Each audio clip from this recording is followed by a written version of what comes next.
Shalom सत्संग channel में एक बार फिर से आप सभी का स्वागत है और आज एक नए विषय के साथ मैं आपके सामने आ रहा हूं और वो विषय ये है कि we all want to go to Canaan without going to wilderness. हम सभी कनान देश जाना चाहते हैं जहां पर दूध और मधु की धाराएं बहती हैं बिना जंगल में जाए।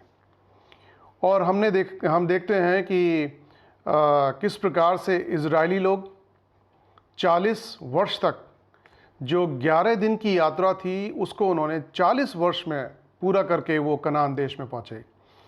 और सबसे पहले बाइबल में हम देखते हैं कि इब्राहिम को परमेश्वर ने एक वायदा किया था और वो वायदा ये था कि उस देश में ले आना चाहता हूँ जहाँ पर दूध और मधु की धाराएं बहती हैं। एक ऐसा देश जहाँ पर सब कुछ बहुत अच्छा है, सारी अच्छी अच्छी चीज़ें हैं जो परमेश्वर के वायदे का देश है।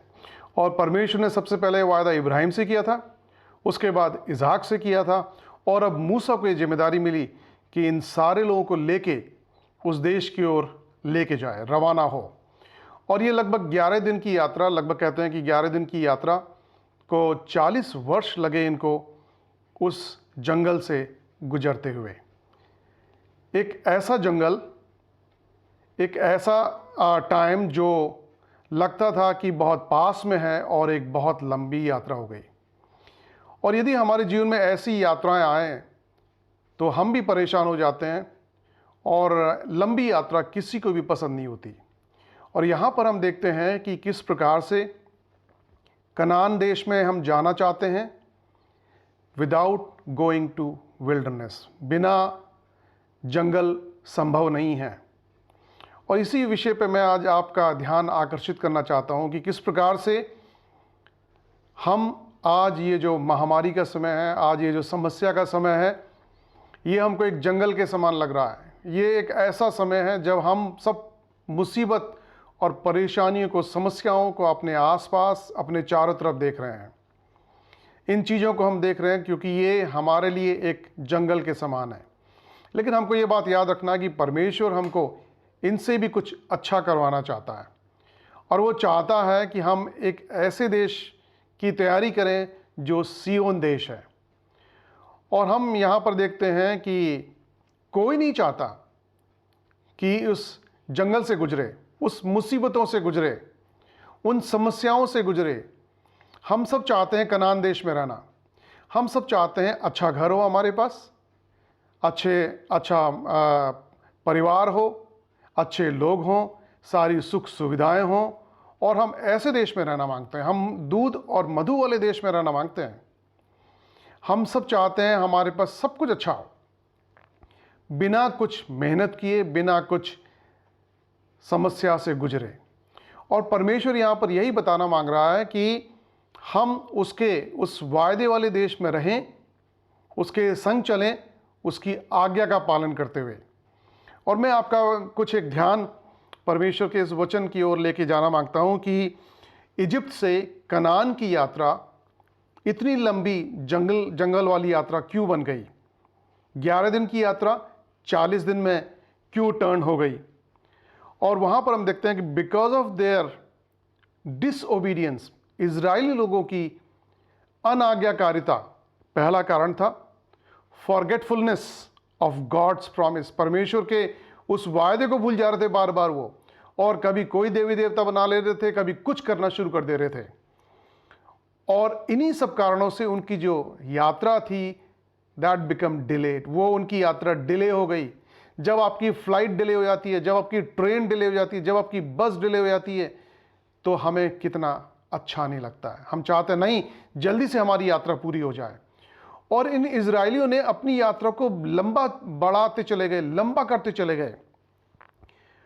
ग्रम्बलिंग, कुड़कुड़ाहट की वजह से, सेल्फनेस, अपने व्यक्तित्व, अपने बारे में सोचने की वजह से, lack of trust in God, rebellion, बार बार वो रिबेलियन हो जा रहे थे, और failure to remember and reflect upon God's वे।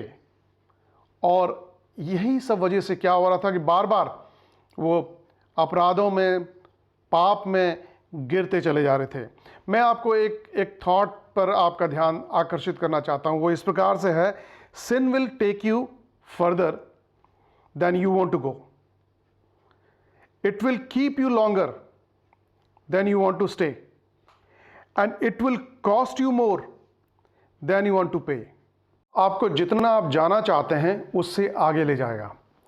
यह आपको जितना आप रहना चाहते हैं उससे आगे रखेगा, और यह जितना आप सोचते हैं उससे ज़्यादा खर्च कराएगा। मतलब पाप आपको जितना आप जाना चाहते हैं उससे आगे ले जाएगा। पाप में जब फंसेंगे तो आपका समय उसी में निकलता चला जाएगा, वही बीतता चला जाएगा।